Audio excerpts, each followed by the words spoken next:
Welcome to Weekend Breakfast from Peaks Island Radio, your place for local events and local conversations. Today we're proud to lend our platform to Sarah Cuetara with a rebroadcast of the April 8th annual Poetry Night here on Peaks Island. Sarah's going to tell you more about that right now. Hi everyone. Tonight I'm going to bring you the second annual Peaks Island celebration of Poetry Month. On April 8th, 9 writers and readers gathered in a barn on Brackett Avenue to share favorite poems and original poems to an enthusiastic audience. This year's event was a Peaks Beat production, and I especially want to thank Jeff Cusack for the great sound quality and sound recording you are about to hear. Now, let me take you to your seat in the front row at Peaks Island's Poetry Night. Happy Poetry Month! Yay! Thank you. So we're going to have 9 poets read tonight, and before we start that, we're just going to give a prize to the person who came from the farthest away, which I think is Boston. Does anyone have anything further than Boston tonight? I came from Greenwood Street. Okay, this girl gets a prize. The rose.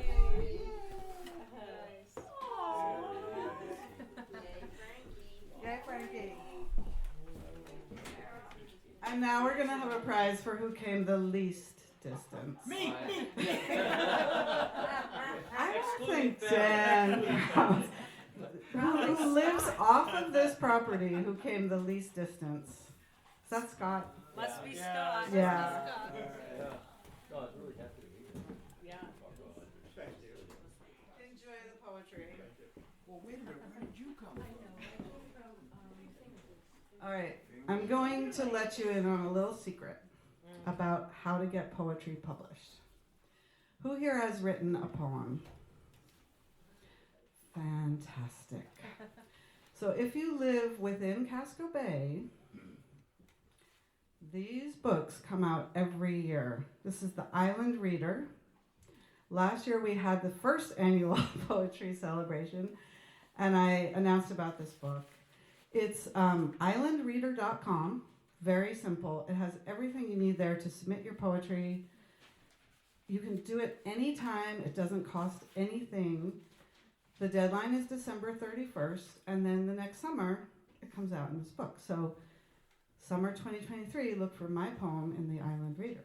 Yay! Oh.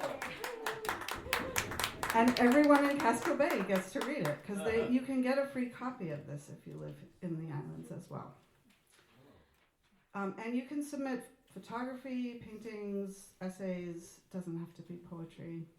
It's a really fun book, and the library has them. Okay, that's enough of the announcements. Tonight, you're going to hear from 9 readers. Some of them have had poems published in this book, some in other books, such as Guest People, which we have for sale and signing in the back of the barn, publication of Wheeling Turned Books, who's sponsoring this event, who is me and Frankie and Lisa. We received this wonderful manuscript and decided it had to be put in a beautiful book, and worked really hard with a designer in Virginia who's Lisa's cousin, who was amazing. Some other people made a publishing team, and we have a few more left, so come see that. We also just made, thanks to Anne Kaufman and her genius, one of the poems is called Bittersweet. It's a concrete poem, which means it's the shape of the bittersweet. It's a wreath. We made a broadside together, and Lisa signed it, and it's in the back as well. So Anne, we have one of those for you as a gift. Okay, so some people in this reading tonight just really, really, really like to read books. And one of them is our first reader, Tom Bohan. We're going in ABC order. Tom is a longtime resident of Peaks Island and has been bringing us the poems of Leonard Cohen for a while. This year, this is a real rock and roll poetry night, by the way. We've got Leonard Cohen, John Lennon. This year he brings us the Zen Master Cohen, but also another favorite poet who may surprise you. Tom, take it away. Thank you, Sarah.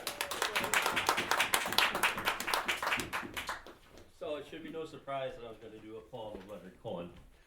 And so I will. It's a Night of Santiago.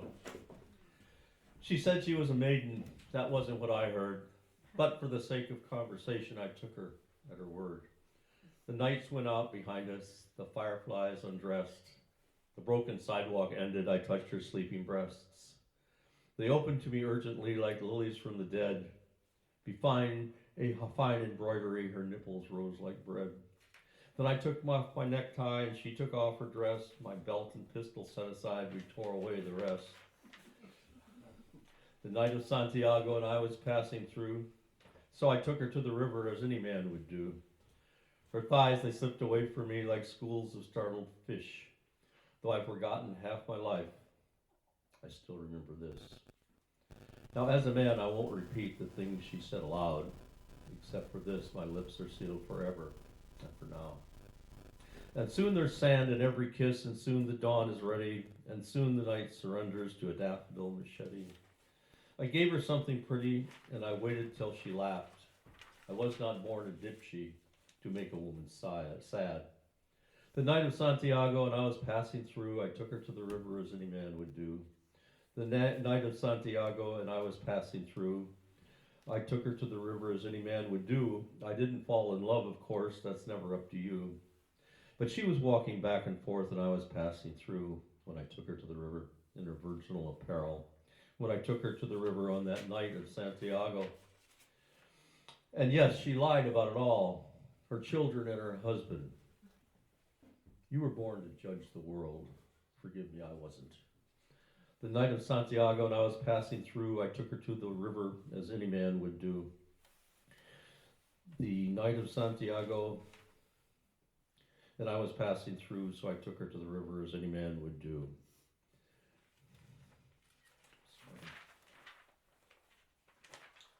I think that's a good ending. I think so too. Yeah, all right. The other one I want to read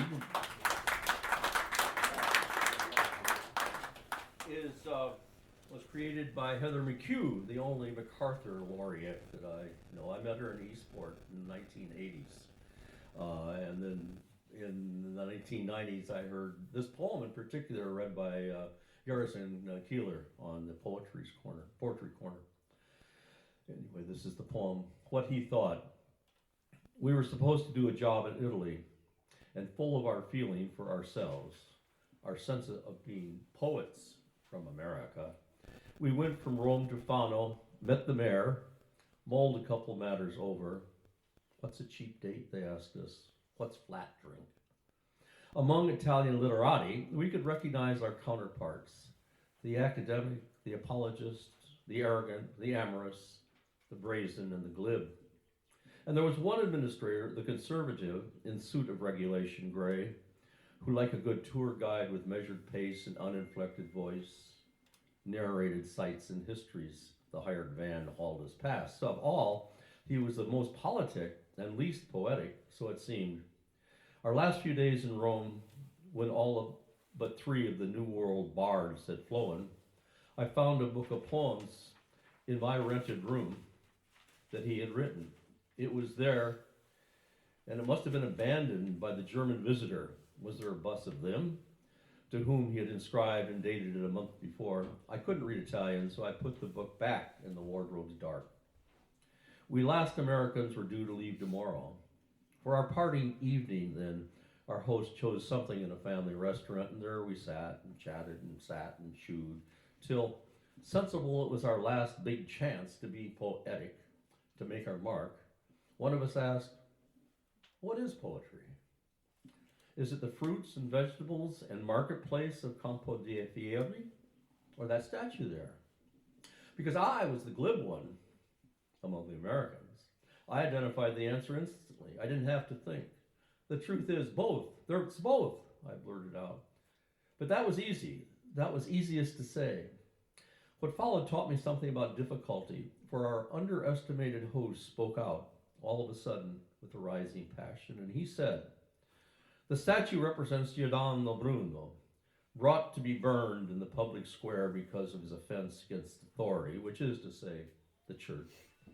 His crime was belief that the universe does not revolve around human beings,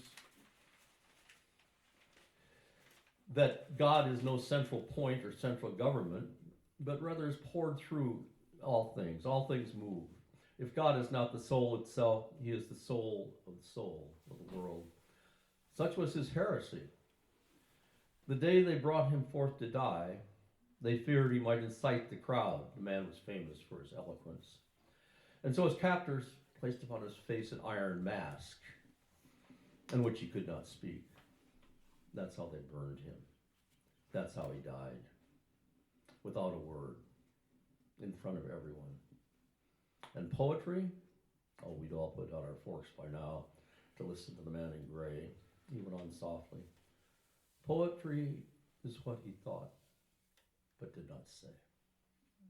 Thank you.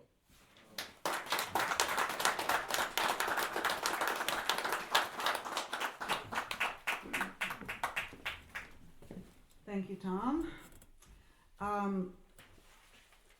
I just want to quickly draw your attention to the back of your program.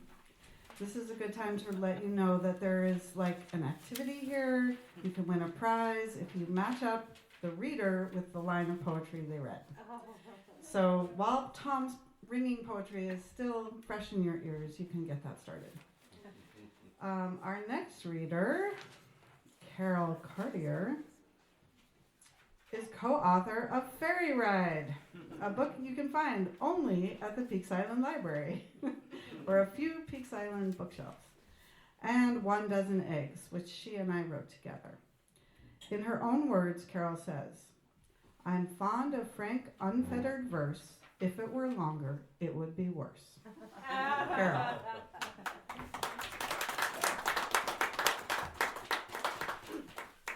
Thank you, Sarah. Hi. My poems that I've chosen to read are 20 years old.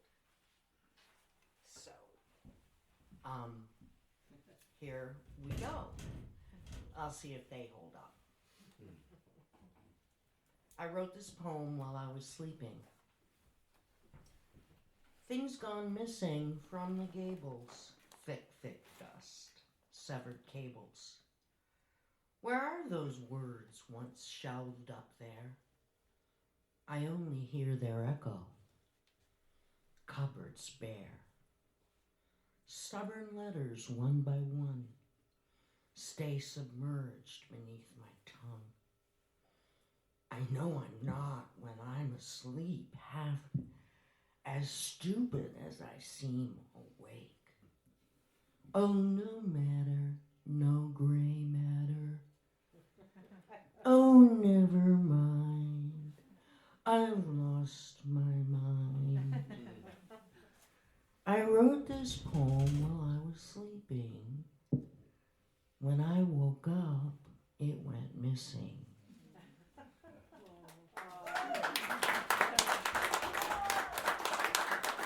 And that is a true story.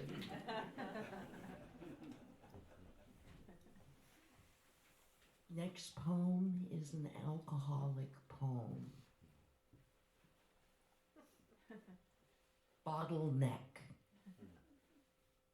Bottlenecks roll up and down the beach, tumble with the tide like Dylan lyrics. Broken evidence of addiction, caught up in relentless repetition. Busted, dull, and faded. Cigarettes and whiskey and wild, wild women. My mother's favorite refrain. All my friends, my muse singers. Noir habits that close the door and leave me alone with my grin. All my smoke sucked in sin, a begrudging goodbye. Go on.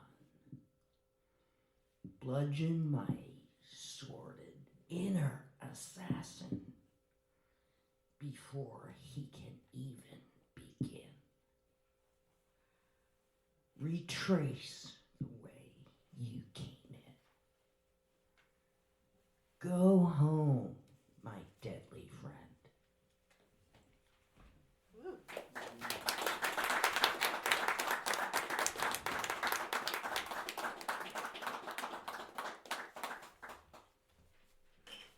This next one is really a baby poem. Green sea glass. Crocodile tears among the pebbles. Petrified chlorophyll. Shattered beer bottles. Minuscule emerald isles. Peter Pan's DNA. The Nile's navel. The verdigris of yesterday. Today's verdant jewel. Time's dream capsule.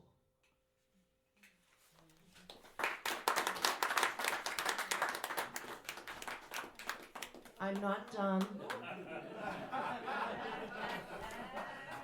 I found a precious poem that I didn't think I was going to locate. One of my all-time faves. Rain noir. Gutters spill, waterfalls, ground swells, drunken cells, cut loose, wide-eyed, 100 greens, 1,000 open spores, the skylights smeared, a fishbowl lens distorts outside. Ratted brooks froth, worms take to the street, like the Chinese poet that drowned in a puddle at seeing the moon's mirror. Inhales one swallow. It's all over. Worms wallow in all this wet. All these witnesses, suspicious hits.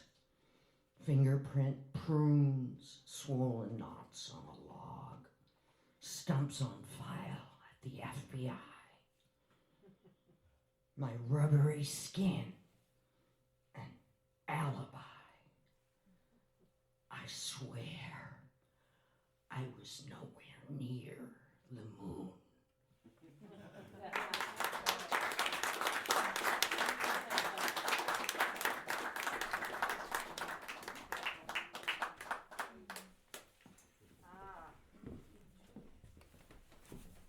Now we come to Dan Cuetara. What can I say about Dan Cuetara? He's written more than 2 albums worth of original songs, including a rock opera, yet to be staged, possibly a future barn concert. Like John Lennon, Dan's spoken poetry tends to be short and sweet and sometimes salty. So here's Dan Cuetara.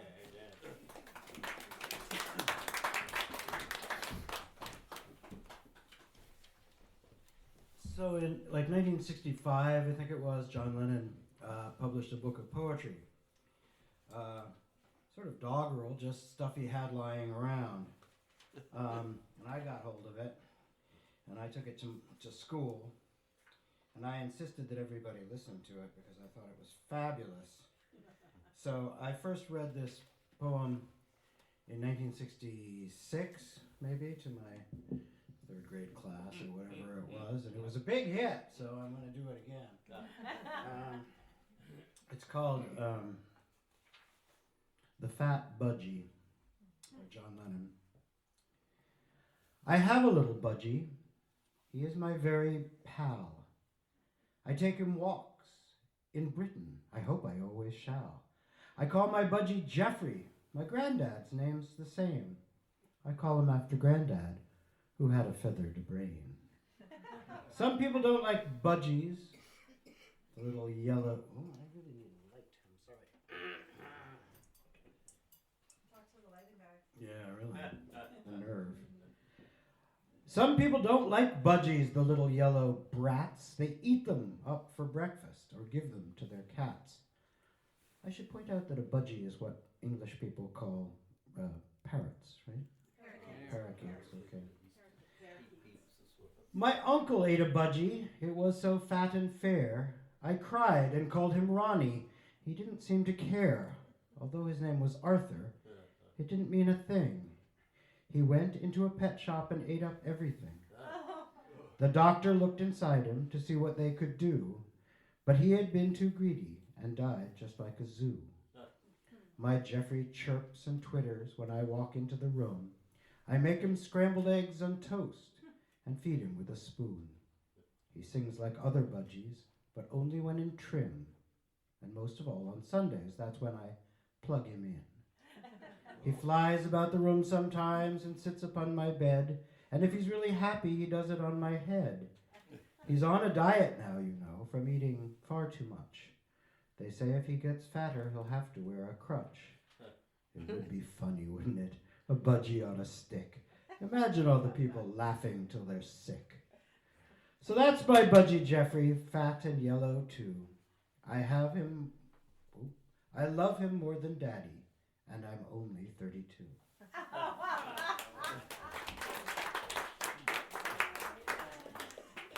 So here's something from a series of poems about things I find in my pockets. This is just two of them. My comb has fallen on the floor. I do not have it anymore. What once was found now is lost. It's not that I bemoan the cost, but I must search both near and far, for I am quite particular. A toothbrush that I found concealed in a Walgreens next to Wrigley Field I bought in 1999. It seemed to do the job just fine. It didn't have an odd-shaped tip, a racing stripe, a goofy grip. It looked just like a toothbrush did when I was just a little kid.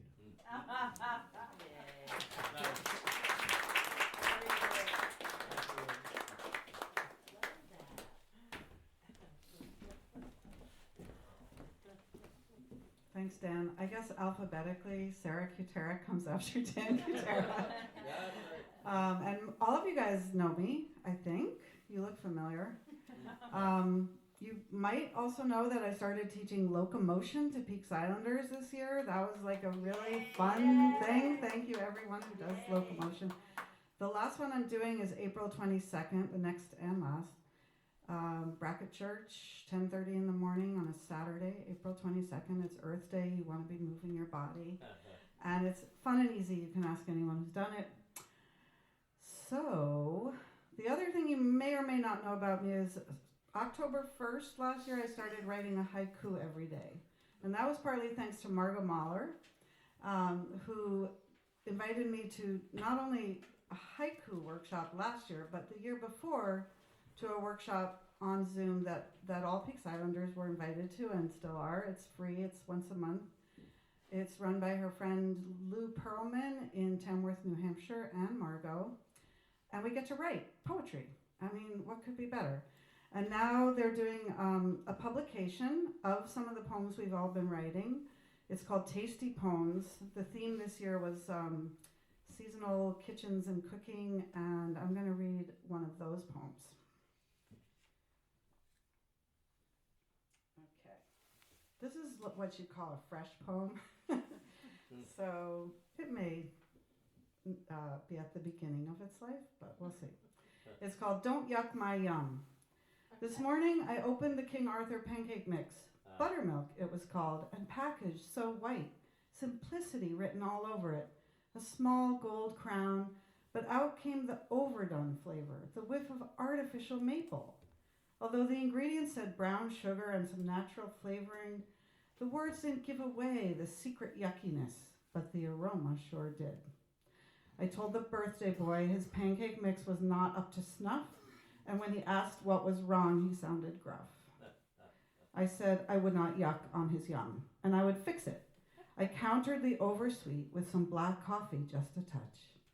lots of lemon zest, undetectable amounts of cardamom and salt, plus a tablespoon of melted butter, all to cover the brown sugar.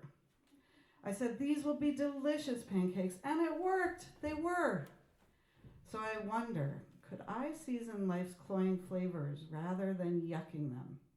Instead of moaning over bad choices someone else made, comparing constantly the expectation of the thing with the thing that falls out, could I get out the mixing bowl, grip the zester, pinch the salt, pour and warm up real maple syrup, distilled sap of trees, grind and brew strong coffee? Could I treat each yuck like a birthday morning in December, through heat and chemistry, pantry and spice rack, get it to yum? All right, that was the treacly sweet poem. This is the poem about death.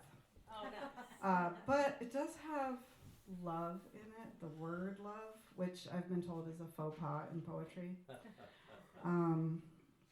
So that's me, I guess, what I write about death and love. The title is Working Day of a Corpse. Clean sheets, gurneys, zipped bags, traffic. For me, being the body is just a day job. I have to eat. I walk myself into the morgue. I'm the talent. We do a dramatic reenactment of a forensic investigation. I wear my underwear on the Discovery Channel. Here's the script. I've been stabbed with a bottle, strangled, then dragged under a bridge. Patiki eye, spots of dark blue mean a strangling. Patiki. Lividity tells the hour of death. A trinity of bottle cuts, surface stab wounds, replay the fight. The coroner plays himself, tests his scalpel against my real skin, so camera one knows when to cut in to the fake. I keep still and imagine my real man who left for Florida in his van. Between takes, I turn my neck to the empty sink the last corpse emptied into. At break, in my robe, I go wandering with my styrofoam cup.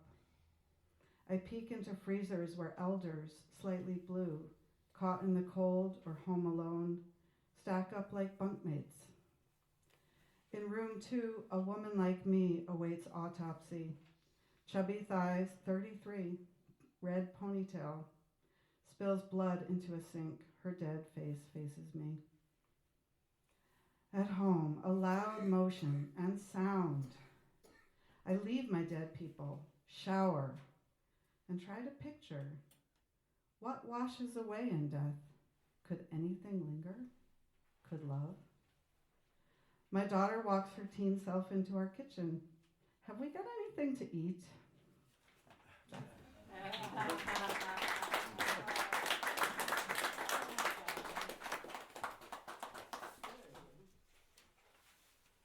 Next up, we have the illustrious Kat Farron. When Kat got tired of cleaning cottages, she hauled lobster traps for more than 25 years. During that time, she also created visual art and poetry and continues to do so. But when she was 3 years old, her Christmas wish was to have wings. Let's hear from Kat Farron.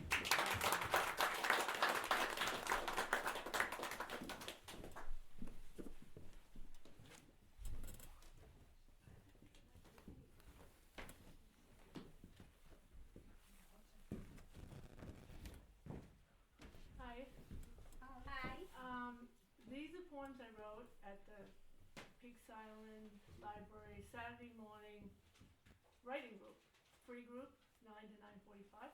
So these poems come from there, recent poems. So this one is about back in my love string days. Can you hear me? Yeah, sure. You can get closer to the microphone. Okay. Too far from shore. Out in the further middle, no seal, no seagull, no wave, nothing but a flat expanse of nothing. Outboard motor shut off. I'm a tiny dot in a huge expanse. If the motor does not start, if the oars fall overboard, who am I in this vast silence where there is no escape, no rescue, only an inward breath.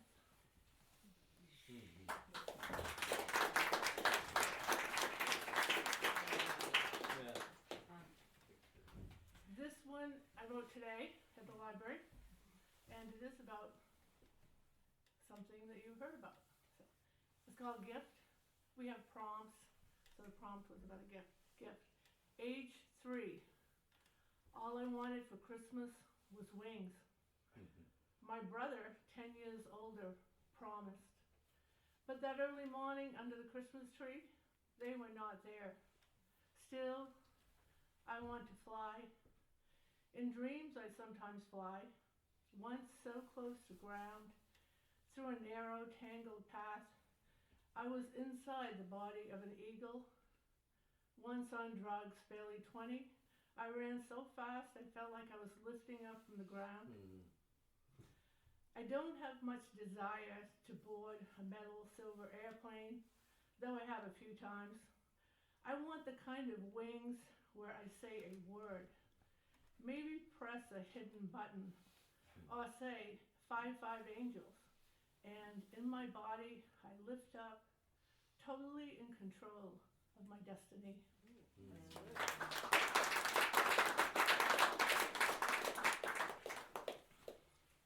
This one is called Death Comes in 3. Death comes in 3, so they say, 2 down. The man I've known for 25 years I call the social worker, or if he does not annoy me, the social wolf. He called himself the wolf.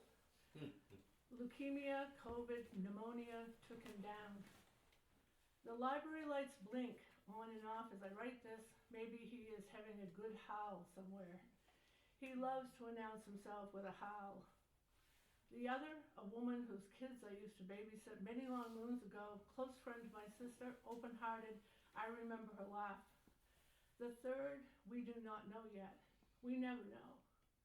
It's the March Hill. That's what my mother used to call it, going up the March Hill. All the old people hanging on through the cold winter, but can they crawl up that March Hill? Break open the frozen ground of their being and push up and out, reborn, like snowdrops I spotted yesterday, white, closing, and green, in a little clump, reaching out for light, for love, despite a forecasting of snow.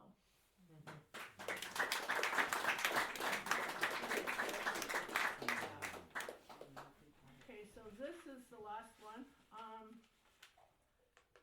And this is the first one I wrote in the library series, and then I just added part of another one at the end. The woman. The woman walked down the street with anxiety, perched upon her head, an owl, white and snowy, reflecting the first real snowstorm. As she walked, the wind began to pick up, and she wondered, do people see the owl I am carrying? Blowing away in pieces, first the eyes, now the beak, now the few black spots. Ghost rider. Then the feathers, one by one, trailing along the snow-covered road.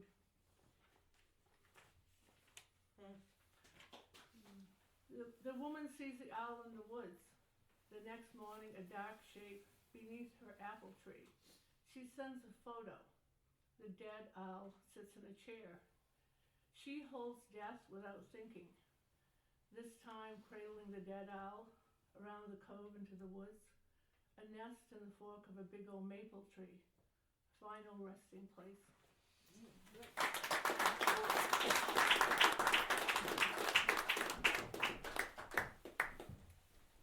Thank you, Kat. I think we're going to take like a 2 to 5 minute intermission just to heat up the barn and give you a chance to talk to Margot about the Tasty Poems Project and get your drink refills and cookies and whatever else you might have and do your activities. We'll be back in 5 minutes. I'm hoping that the next 4 poets are really good at using a microphone, so I'm going to show you how to do it. Don't do it like this. Step forward, right up, and just put your mouth right on it, almost. because we're going to keep the heat going because it got a little cold.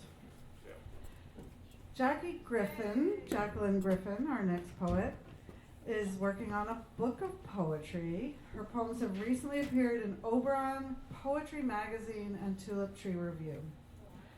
She's a former journalist, she's a freelance writer, and her daughter Bridget is my across the street neighbor and a co-founder of Peaks Island Radio.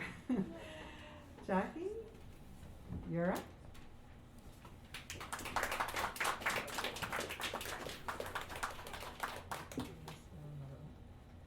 How's this? Good? Good. Okay.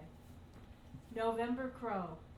I heard your call before I glimpsed your wing shadow rippling across the blanched, cloven trunk, lightning's signature inscribed from summer past. Headed east to join the island's flock, I couldn't think of your grouping as a murder. No felonious actions or intent apparent, you seemed unjustly accused. You cried out joy in the warming oil of your sleek contour feathers, in the spotlighting from broken clouds. Your swooping and careening was a master performance exalted. Showman in flight, from your perch as you burst upward, could you see the poisoner of crows holding something in a dish, or were you oblivious?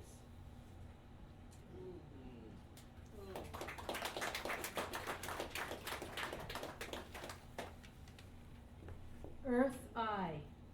Oh, humans of all variations and AI configurations, steeped and stewing in juices red of conflict, rage, vengeance, war, rapacious appetites for plunder's reward, you who have burrowed to critical depths, gouging and boring, stripping and cleaving my crust, ripping metals forth to build your woes, you who turned soil to cesspool. Every grain of my silica rejects your grasping hand. Your unchecked defiance raging across my plains, my deserts, my mountains must cease.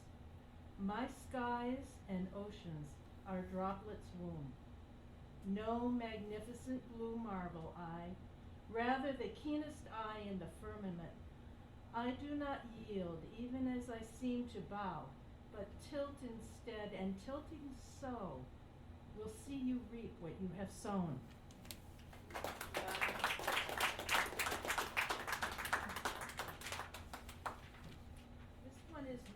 This one is new snow. Low pearlescent light of a snowy day, you know it is a kind glow, blurring, stretching easy across the path and up to the door. Tender, insistent flakes obscure the scarred handle. The woods are trunks retreating. You'll go out. Pull the wool-capped veteran of long winters close and low across your brow. Lift the glove with a gashed thumb, red thread dangling, giving pause before you burrow into its tunnels. Press feet into boots rippled at the ankles, spattered still from last spring's swollen river. Shrug on the winter coat with its vast pockets, step to the door, and wonder at the face remade in the mirror. This snow will drift, and who can say how long it will remain?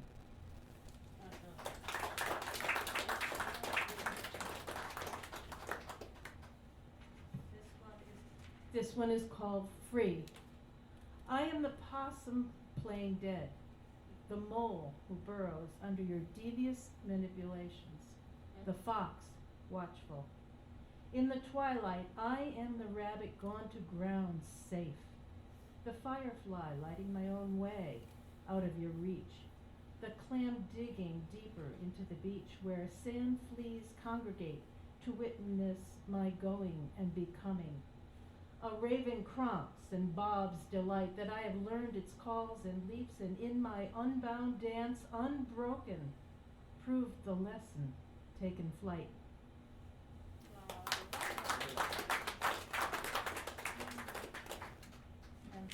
And this last one. For those of you who know it, at the Portland Museum of Art is a beautiful marble statue, Dead Pearl Diver. consigned by time, by village, tribe, by surname, to die for pearls as his father and his father and his father before. To follow the lead of tides, to risk capricious currents, sudden storms, plunge and so to sight among the silt and undulant weed, the grainy, bony-handed shells, to draw a blade against scarcity and thrusting, twisting, disengage them from their submerged pleasures. His labor to grasp and cage those prizes within the netted pouch worn round his waist, and he, breath measuring in mighty climbing strokes, was meant to rise, to surface triumphant within the mortal boundaries of air and space, lies lifeless before us.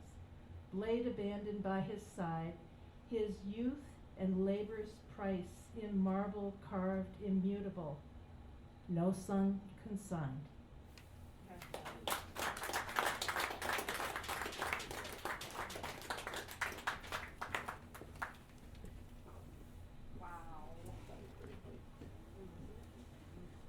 It's beautiful, Jackie. Thank you. I'm sort of shaken up by that poem, so back to the program.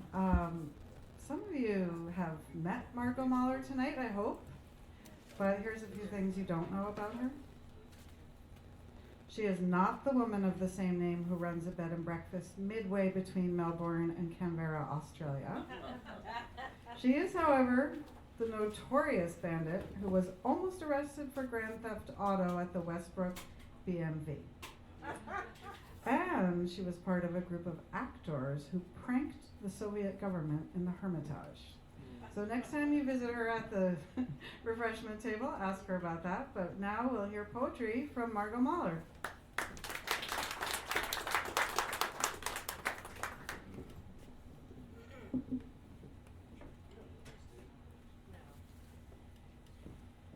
All right.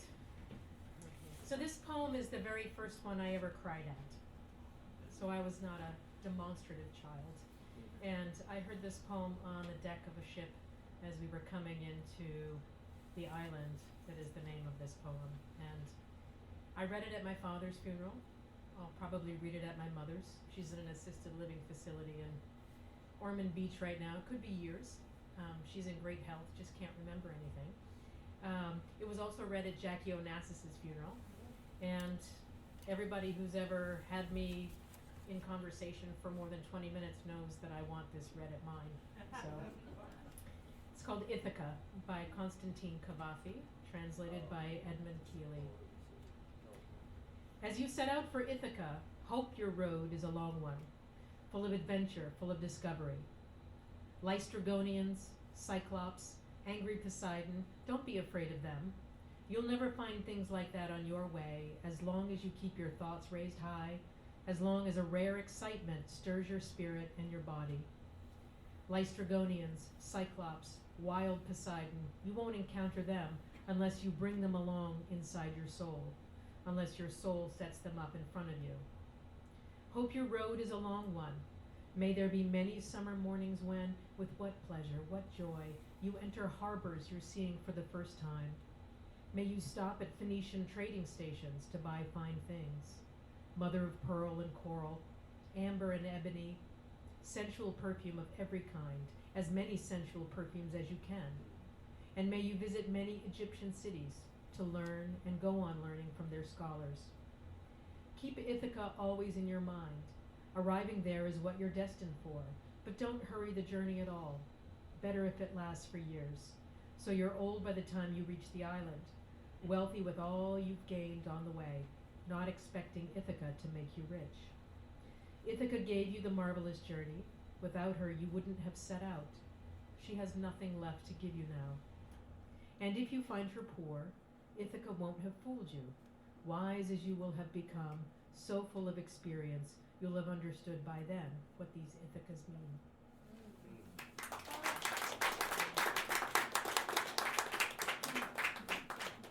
And this one is called Pray for Peace by Ellen Bass. Pray to whomever you kneel down to. Jesus nailed to his wooden or marble or plastic cross, his suffering face bent to kiss you. Buddha still under the bow tree in scorching heat. Adonai, Allah, raise your arms to Mary, that she may lay her palm on our brows. To Shekinah, queen of heaven and earth, to Inanna in her strict descent. Hawk or wolf or the great whale, record keeper of time before, time now, time ahead, pray. Bow down to terriers and shepherds and Siamese cats, fields of artichokes and elegant strawberries. Pray to the bus driver who takes you to work. Pray on the bus. Pray for everyone riding the bus and for everyone riding buses all over the world. If you haven't been in a bus in a long time, climb the few steps, drop some silver, and pray. Waiting in line for the movies, for the ATM, for your latte and croissant, offer your plea. Make your eating and drinking a supplication. Make your slicing of carrots a holy act.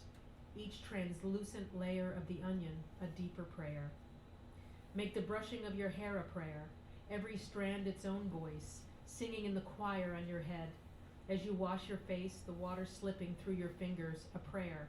Water, softest thing on earth, gentleness that wears away rock. Making love, of course, is already a prayer. Skin and open mouths worshiping that skin, the fragile case we are poured into. Each caress, a season of peace. If you're hungry, pray. If you're tired, pray to Gandhi and Dorothy Day, Shakespeare, Sappho, Sojourner Truth. Pray to the angels and the ghost of your grandfather. When you walk to your car, to the mailbox, to the video store, let each step be a prayer that we all keep our legs, or we do not blow off anyone else's legs, or crush their skulls. And if you are riding on a bicycle or a skateboard, in a wheelchair, each revolution of the wheels a prayer that as the earth revolves, we will do less harm, less harm, less harm. And as you work, typing with a new manicure, a tiny palm tree painted on one pearlescent nail, or delivering soda, or drawing good blood into rubber-capped vials, writing on a blackboard with yellow chalk, twirling pizzas, pray for peace. With each breath in, take in the faith of those who have believed when belief seemed foolish, who persevered. With each breath out, cherish. Pull weeds for peace. Turn over in your sleep for peace. Feed the birds for peace. Each shiny seed that spills onto the earth, another second of peace. Wash your dishes. Call your mother. Drink wine. Shovel leaves or snow or trash from your sidewalk. Make a path. Fold a photo of a dead child around your Visa card. Gnaw your crust of prayer. Scoop your prayer water from the gutter. Mumble along like a crazy person, stumbling your prayer through the streets.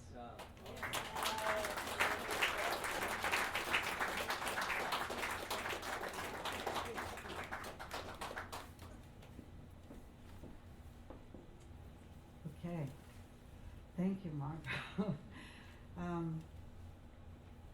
Our next reader has come from almost the longest distance to be here. This is Lisa Usani Phillips.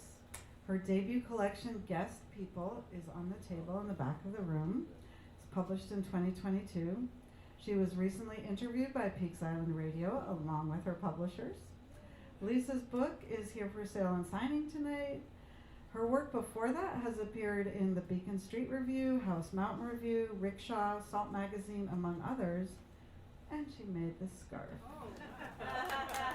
Lisa, would you like to read some of your poems?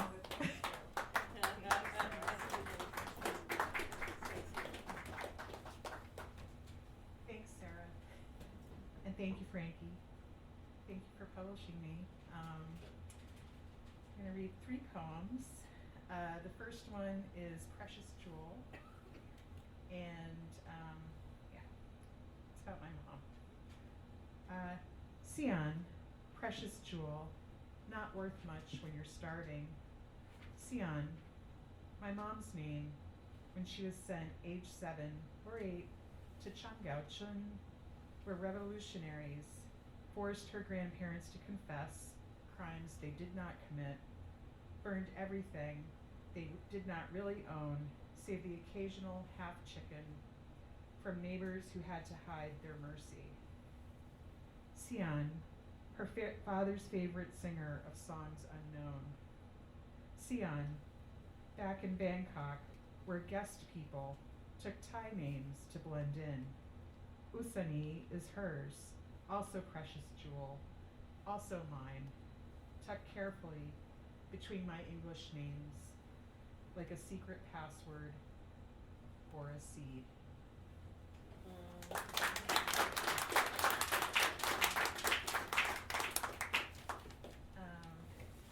And this next one is bittersweet. It is a concrete poem shaped like a wreath, which means that there are different ways that you can read it. So I'm just going to choose one way. Okay. Bittersweet. Celastris orbiculatus. Pretty decorative, highly invasive, red berries, non-native, gold husks, highly Asian, good luck colors, hybrids not widely reported, pretty wreath for your door, sea scandens, wrist-thick liana, in the field perhaps, girdles tree trunks, hard to identify, snake-wise.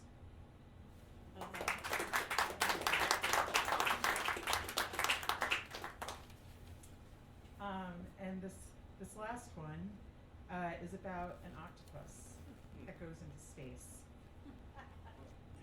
Uncommon. I resolve to grow wings, strong enough to bear my glory, unmitigated by silks or any other raiment whatsoever. My bumps shall hereby become sentient. My skin scrim and semaphore, my legs be suckered, all my limbs a tongue, tasting shell and rock, root, trunk and branch, never mind the wind. I ascend, unfettered by breath, unfelled by fear of beak or claw. The clouds will not satisfy. I expel them and thus escape the few bounds left me. Even longevity may be mine for an eye. Thank you very much.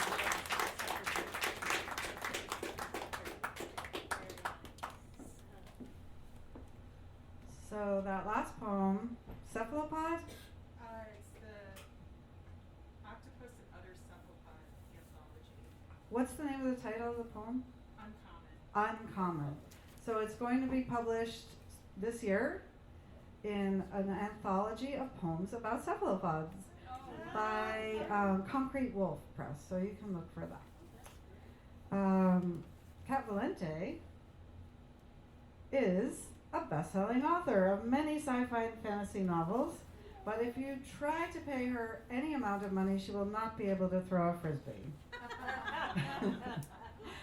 She has a poem for us tonight, and this is our last poem, so I expect you all to win a prize when it's over.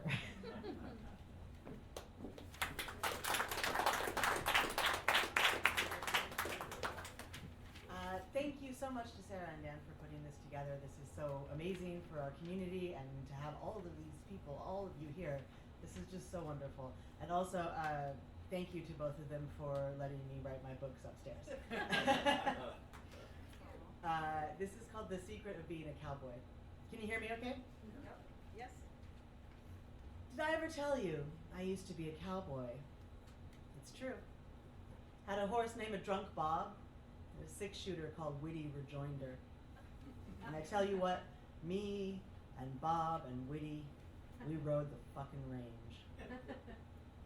This thing here is two poems, and one's about proper shit, mythic, I guess, just the way you like it. And the other one isn't much to look at, mostly about what a horse smells like when he's been slurping up Jack and Ice from the trough. First poem goes like this. A few little known facts about cowboys. Most of us are girls. Obsolescence does not trouble us. We have a dental plan. What I can tell you is cows smell like office work, and the moon looks like Friday night and the paycheck just cashed, rolling down to earth like all the coins I ever earned. Drunk Bob used to say to me, son, carrying you's no hurt. It's your shadow weighs me down. That and your damn singing. And Witty, she'd chuckle like the good old girl she was, with a cheeky spin of her barrel, and she'd whistle, Boy, just give me a chance and I'll blow your whole world down. Me and Bob and Whitty, we rode town to town, and sometimes we had cattle, sometimes we didn't, and that's just how it lies. Full-time cowboy employment's a lot like being a poet. It's a lot of time spent on your lonesome in the dark, and most folks don't rightly know what it is you do. But they're sure as shot they could manage it just about as well as you. Some number of sweethearts come standard with the gig, though never too much dough. They dig the clothes, but they can't shoot for shit. And they damn sure don't want to hear your poems. But that's all right, I got a heart like a half bottle of no-label whiskey, nothing to brag on, but enough for you and all your friends, too. I quit the life for the East Coast and a novel I never could finish. The book's like a cattle drive. You pound back and forth over the same ugly patch of country till you can taste your life seeping out like tin leaching into the beans, but it's never really over. Drunk Bob said, "Kid, you were the worst ride I had since Pluto said, Bob, we ought to get ourselves a girl." And Whitty whispers, "6, baby. Count 'em up." Just like that, we're in the other poem, which is how we roll on the glory-humping, dust-gulping, ever-loving range. Some days you can't even get a man to spit in your beer. And some, you crack open your silver gun, and there's seeds there, like blood already freezing. Ready to stand tall at high midnight, ready to fire so fucking loyal, so sweet, like every girl who ever said no, turning around at once and opening their arms. And your honor's out on the table, all cards hid. And by your honor, I mean my honor. And by my honor, I mean everything in me, always, forever. Everything in a body that knows what to do with 6 ruby bullets and a horse the color of 2 in the morning. That knows when the West tastes like death in an old paperback, you saddle your shit and ride east. When you're done with it all, you don't put down roots. And Drunk Bob says, "Come on, son, you got that book to write. And I know a desk in the dark with your name on it." The witty old girl, she sighs, "You know what you have to do. Seeds fire and bullets grow. And I'm the only one who ever loved you. That horse can go hang." And I say, maybe I'll get an MFA and be king of the underworld in some sleepy Massachusetts town. And all the while my honor's tossed into the pot, and by my honor I mean your honor, or else what's this all about? Drunk Bob never did know where this thing was going, but I guess the meat of it is how Bob is strong and I am strong, and Whitty is a barrel of futures, and we are all of us unstopping, unending, unbeginning. We keep moving. We gotta keep moving. 6 red bullets will show the way down. We all have to bring our cows in. And I am here to tell you we are all of us just as mighty as planets. And you too will let you in. We got stalwart to spare here. But you might have to sleep on the floor. Me and Bob and Whitty just clop on, and the gun don't soften and the horse don't bother me with questions. All of us just heading toward the red rime of the sunset and the door at the bottom of the verse. The secret of being a cowboy is never sticking around too long. And honor sometimes looks like a rack of bones, still standing straight up at the end of both poems.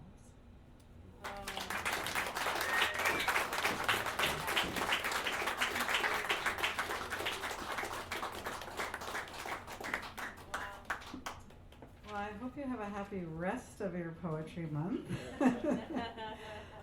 That's all for this evening's program. You can bring me your finished game matching and I'll give you a prize, or you can enjoy the refreshments, or you can come see Lisa and see the beautiful book Guest People and The Broadside of Bittersweet. Are there any other concerts coming up? Oh, and I'll make one more announcement. Come back here on April 29th to see Sean Mencher play his amazing guitar with a little warm-up by a few little hedgehogs.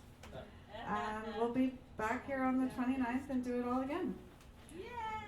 Yeah, and then we're going to have one more. The last one for this spring is Rhonda Dale on May 13th. Get out your calendar, May 13th. She's going to be playing songs from her new album, which she put out during the pandemic a couple years ago. But we want to hear more of those songs, so we asked her to come here and play them. So, April 29th, May 13th, and have a good rest of your night. Thank you.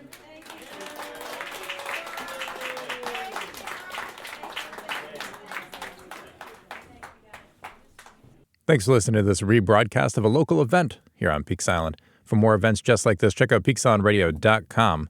You can follow us in your favorite podcast app of choice as well.